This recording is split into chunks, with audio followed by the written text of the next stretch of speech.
বন্ধুগণ, আজ হচ্ছে 1st এপ্রিল। ঠিক আছে? এটা কোনো আপনাদেরকে এপ্রিল ফুল বানানোর জন্য ভিডিও করার জন্য আমি করছি না। কারণ আমি নিজেই এপ্রিল ফুল হয়ে যেতাম হয়তো।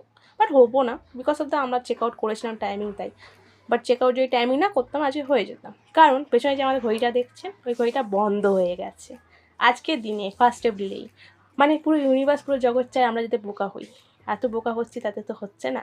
মানুষের থেকে বোকা হওয়া এখন জড়পদার্থ থেকেও বোকা হওয়ার জন্য রেডি থাকো।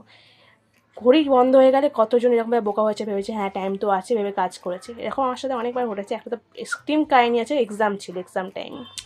যাই হোক, আজকে একটা কাজ ছিল, বাট আজকেও ঘড়িটা বন্ধ হয়ে গেছে। ভাগ্যিস দিদি নোটিস করেছিল, আমিও নোটিস করতাম হয়তো হয়তো কিছুক্ষণ বাদে, বাট আমার দিদি একটু আগে নোটিস করেছে, তাই বেঁচে গেছি 1st এপ্রিল ফুল হওয়ার আগের থেকে। কার আজকে এপ্রিল ফুল হয়েছে জানাতে ভুলবে না। আর কাউকে এপ্রিল ফুল করার অতটা সেরকম ইন্টারেস্ট নেই। ছোটোবেলায় ছিল, ছোটোবেলায় করতাম বাচ্চার মতো। বাই।